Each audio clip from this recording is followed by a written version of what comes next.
Welcome to Coaches on a Mission. Hey, Alice, thanks for having me. I've been sharing with our listeners that when we were organizing the launch of the new name, we wanted to highlight coaches that I see really embodying purpose and mission in their work. And I see you doing that every day. Sometimes I feel like I'm an Instagram stalker because I just I read your quotes on your stories and I see how willing you are to really speak into the work that you do. So that's why I wanted you to come today, because I think you're a perfect example of what it looks like to infuse your mission into your business. Thank you. So good to be here. Yeah, really, we've known each other for a long time too. So this is really I know, lots of different hats. So let's just define the idea of mission. What does that word actually mean for you? So for me, a mission is really about something that's bigger than myself. Mm-hmm. Something that I can contribute to the world, or there's a reason. So like on a day that I don't necessarily want to get up or do my work, Mm-hmm. there's something bigger than me that I'm showing up for. Right. Yes. And that's the thing that pulls you forward. Yes. Yeah. What is your mission, Scott? My mission is to lead 7 million people to freedom. I did not know that you were that clear on a mission. That's amazing. Tell me again. My mission is to lead 7 million people to freedom, specifically, Mm-hmm. in the words of Bob Marley, to teach people to emancipate themselves from mental slavery. Yeah. Tell me more about how you arrived at that. I want to hear you explain this to me. Well, I think that, it's been such a journey, right? Mm-hmm. But the thing that I've learned is none of the external stuff really matters. Mm-hmm. I had success, I had money, I hung with the people I thought I wanted to hang with. I was just riddled with anxiety and fear and proving myself and all of these things, right? Mm-hmm. Because there were all these feelings inside that I wasn't willing to deal with. Right. So I either drank too much, or I, checked out with social media or other things online that aren't good for you. Or even just codependency in relationships, and drama, or things like that. Anything to avoid really feeling the feelings, which means if I'm avoiding feeling the feelings, I'm staying trapped in my own mind. Mm-hmm. I'm staying trapped in my own mind. I'm a prisoner in my own mind, in my own thought life, right? I'm never really living. Like for a while, it actually felt like I actually had the thought, I was like, I could be in a hospital hooked up to wires and all of this could be happening in my head, because I actually wasn't present to being alive, which really happens in the moment. And every spiritual teacher's talked about that, right? Mm-hmm. Be here now.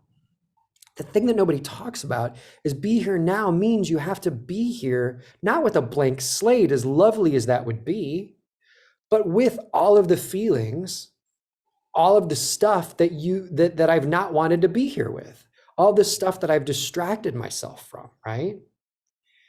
So to really slow down and build a relationship with the fear, build a relationship with the anxiety, build a relationship with the disappointment, learn to take care of the little kid inside who didn't get the love that he needed. Mm-hmm. And let me tell you, I hate when people first started talking about inner child work, I wanted to punch them and throw up at the same time. I was like, don't talk, I don't like that term.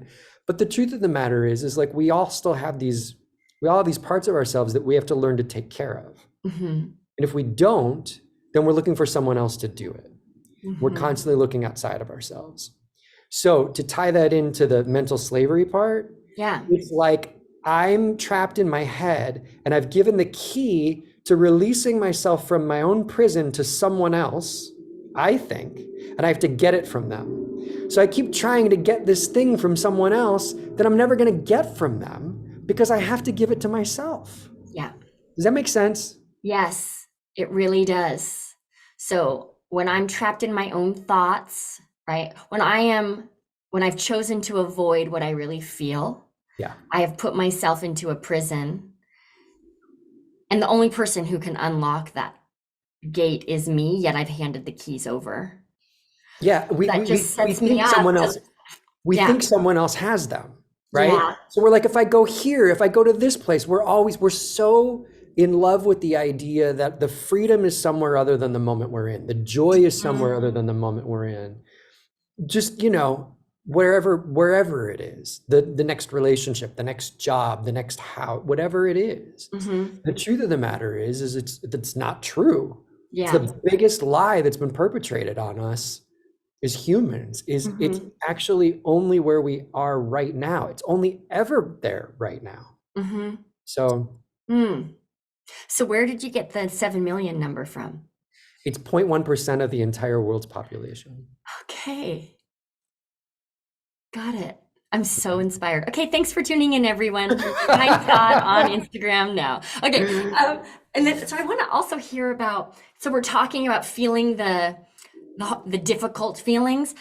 How has this mission and the so much work you've done around this for your own self, how has it impacted your ability to be present with the good stuff? And I don't want to use good and bad, but like, are you able to be more present to happiness and joy? Happiness and joy is no longer like a manic or an extreme swing, right? So in some ways, look, I dug the extremes. I was an extreme guy for a really long time, right? So, but the thing is, it feels like if the pendulum swings this far over here, then the laws of physics of the pendulum means it's got to swing back this far, right? Right. So happiness and joy feel more like contentment and ease of being in my own skin, or the Mhm. ability to circumvent my own mind when it does get critical, or it does start telling me stories, the ability to refocus it on gratitude, or as we were talking about earlier, to ask better questions, Yeah. right? Mhm. So I think it's a deeper like more of a consistent contentment Right. of just Yes. being me and being alive. Yeah, I totally hear that. You remind me of a conversation that I have had with a lot of coaches, especially around a launch, Mm, because if I have a client, okay, so Betty and Wilma. Betty and Wilma are my clients. If Betty is kicking ass, right, and just accomplishing her goals and feeling great about things, if I make that mean anything about me, then when Wilma, who's really struggling and not following through and like projecting that perhaps on me, mhm, her dissatisfaction also has to mean something about me, mhm. right? I don't get to choose Right, which right. opinions, right? Or which emotions I'm going to focus on or own and which ones I'm not. So you just reminded me of that. Like, and what I hear you saying is by really being with and being with the feelings, processing what it is we need to process so that we can be more present, we Mhm. our natural state becomes contentment. You become, in my experience, you drop deeper into your authentic self, Yeah, right. right? And you start to build a relationship, which again, I ran from this for years, Dallas. Years. Like this is probably why I do this work now, is to help other people, because I know how challenging it is, and I know how much it changes your life. Hmm. When you build a relationship with your pain, when you Hmm. build a relationship with, whether it's a broken heart or just even pain in your body, whatever it might be, your life changes because you're no longer in denial of something that's happening inside you all the time, right? Right. You're never going to find anything that's not there. Right. Right. But at least now you're not gaslighting yourself every day. 100%. Right. Yeah. Right. Well, this mission of 7 million people to emotional freedom is amazing. I, Thank you. and just for the record, everybody, I did not know that was Scott's mission when I invited him on the show. So that's, I've you been a nailed part it. You I've nailed been a it. part of I've been a part of a men's leadership training this Mm-hmm. year that helped us refine that. Mm. And I got really clear on that it was Mm-hmm. like the key is to set an impossible goal Mm-hmm. so that you're striving for something. It may never happen, Right. but at least there's something so big that it carries me through. Yeah, I Yeah. get that. So I'm curious, with such a clear mission, with such it's really important work, but it's not how to find 3,000 Instagram followers in 90 days or less, right? Right. It's Right, right, a, right. it can be a hard invitation to accept, Yes. right? How do you manage your own self when faced with the resistance of others around your mission?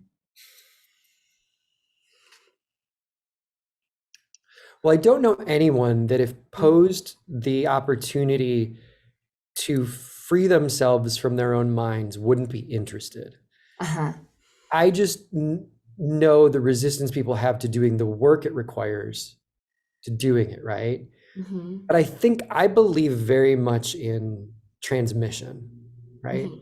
So it's not just the words that we say, but it's the energy in which they're transmitted. Mm-hmm. Um, you can't share anything with anyone that you don't have. You Right. can't pass something along that you don't actually embody, right?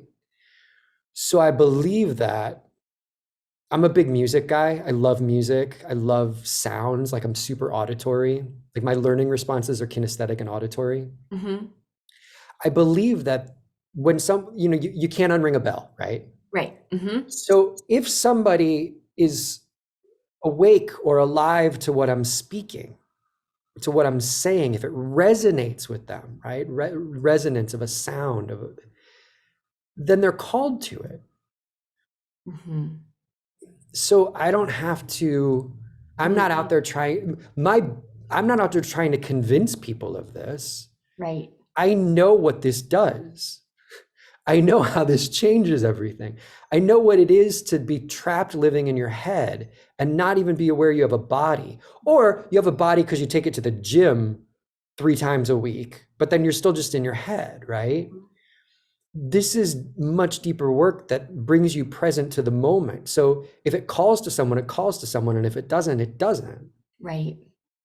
Right. It's yeah, that's you living your values and living your mission, right? And I'll tell you something, it's also not, people will come to me also because they want a better job or because they want to switch careers. So it's not that it's this, it's not that it's just this thing, it's part of the thing, right? Mm-hmm. Because in order to grow, in order to change, look, I believe at the end of the day, the reason to do this work is all about experiencing greater freedom, Yeah. more joy, more abundance, more love, right? Like that's what it's about.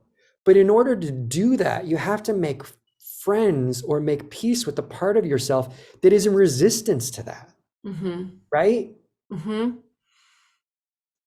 I mean, Yeah. as a coach, like people go, I want this, I'm going to do this. And like, whether it's, I'm going to start a business or I'm going to write a book or I'm going to do whatever. And you have the ideas and they're great.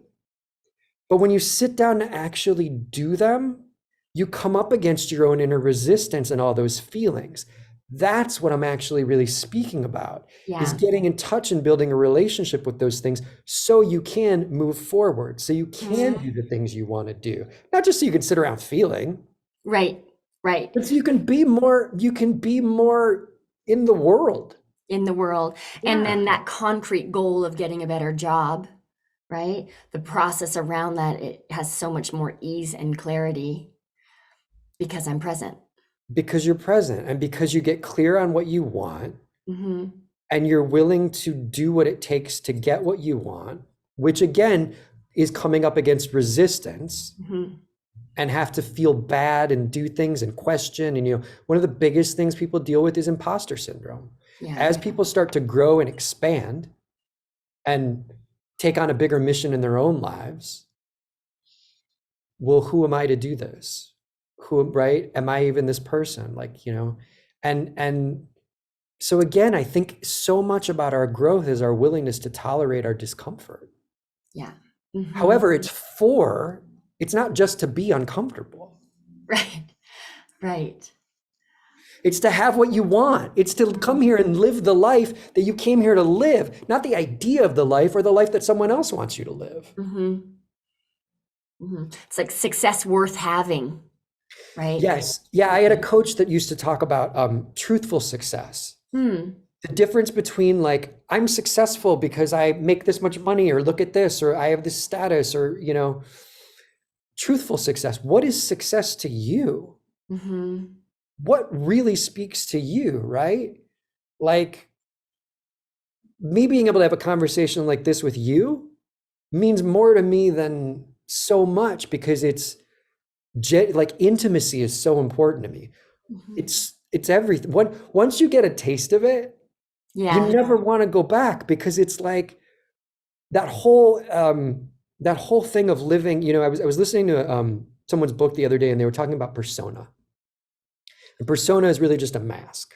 And when you live so long with a mask, wanting other people to see you a certain way or validate seeing you a certain way, and then you get a taste of what it is to actually really speak your own truth, what's really true for you, how you really feel, and someone hears you and sees you in that, and you have a real taste of genuine connection, human connection and intimacy, it's better than anything. Look, it's better than any drugs or alcohol I've ever done. You've tried. I would still be drinking, right? Yeah. Yeah, I really get that. So what are your values? And in this season of your life, right? What matters to you?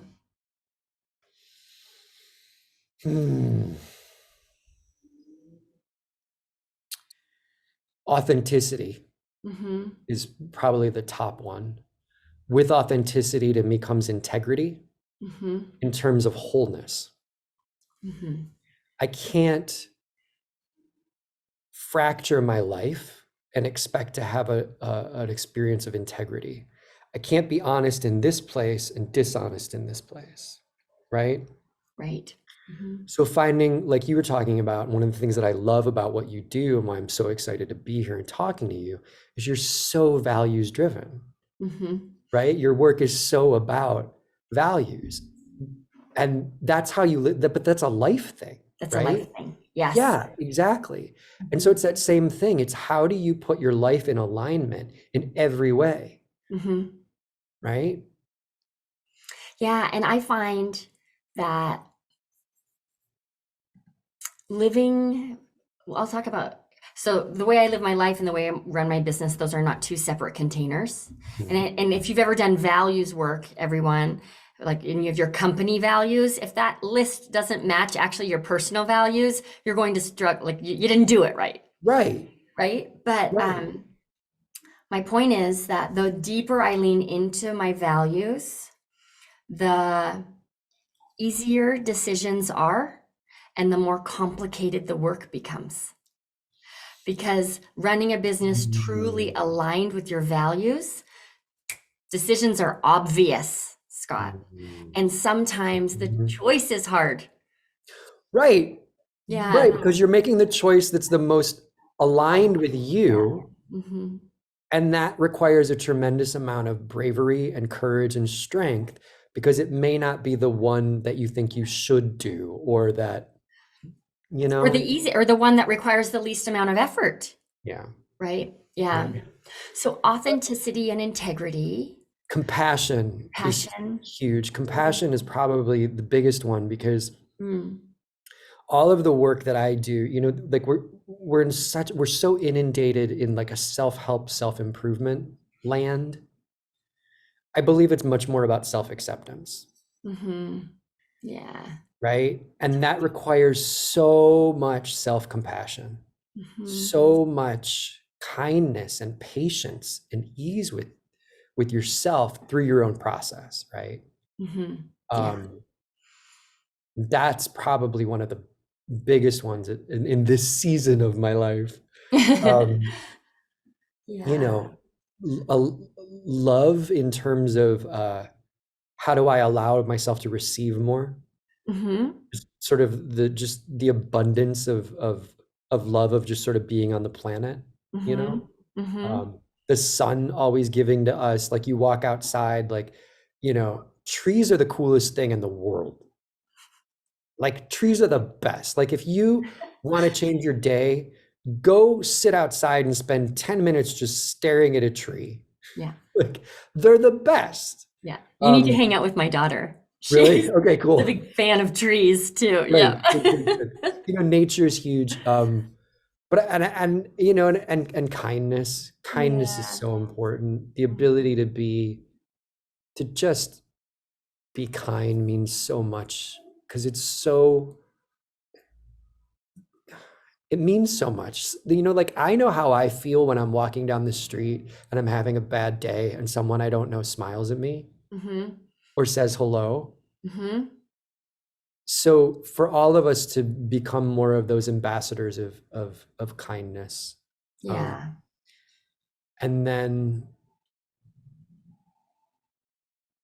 I mean, it kind of goes with integrity, but truth, Truth. right? Like what is your truth? Like you can lie to everyone. You can convince everyone of everything. I was really good at it. Really good at it. And I got a lot of stuff for it. I Mm-hmm. was rewarded for my ability to present, right? Yeah. But if you know there's something inside you and you're not being honest to it, whatever it might be, it eats away at you. Mm-hmm. And either you have to do things to try to avoid that feeling, Mm-hmm. whatever that is, shopping, drinking, whatever it is. The phones are the worst because we have the ability to check out every minute of every day now, right? Mm-hmm. But like at some point, if that call is happening, you gotta hear it. Yeah, totally. Yeah. So this question came up in my conversation with Nadi, and I would love to ask you the same question as we wrap up. Let's imagine that we're talking a year from now about your mission and your relationship to it. Mm. What shape would you love that conversation to have in a year?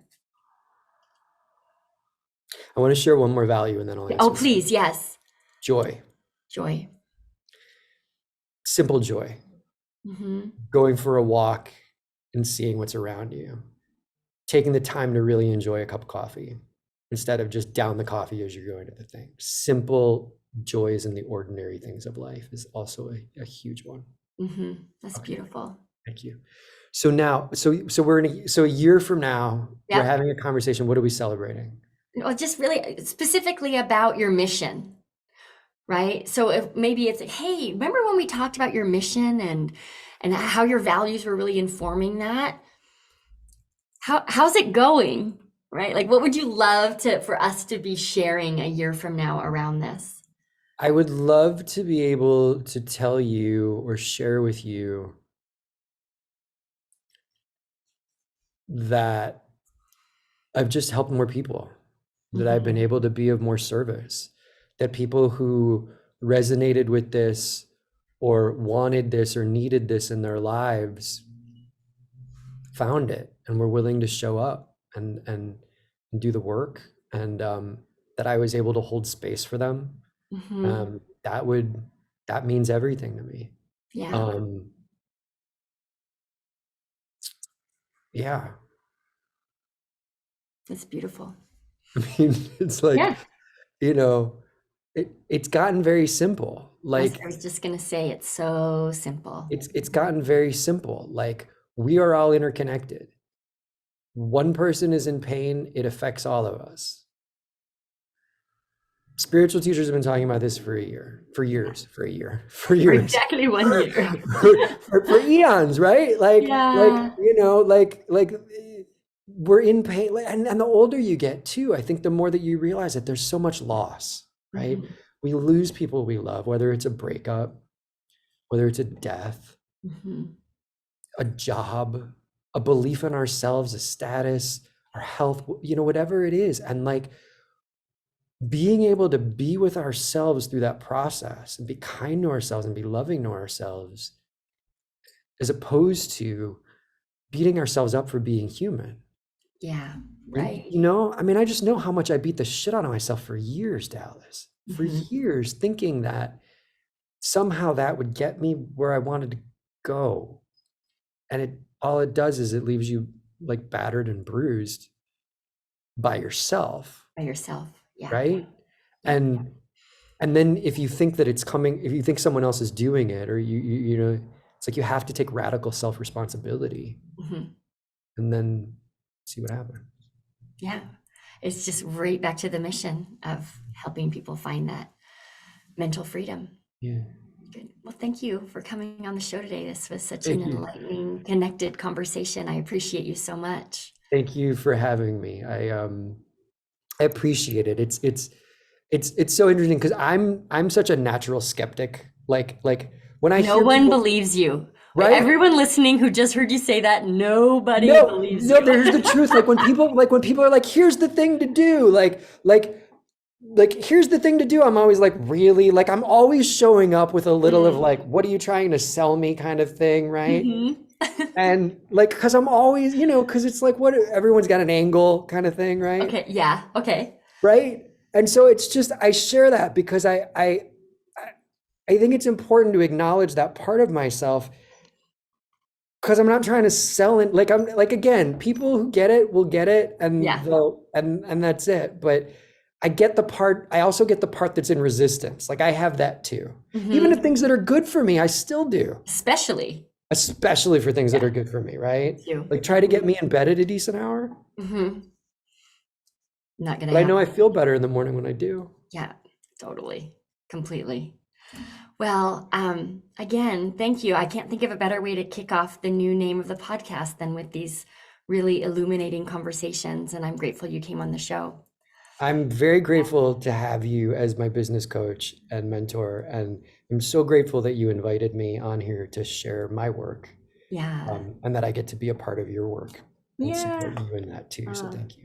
Thank you. And thank you, everyone, for tuning in to Coaches on a Mission. We'll see you next time.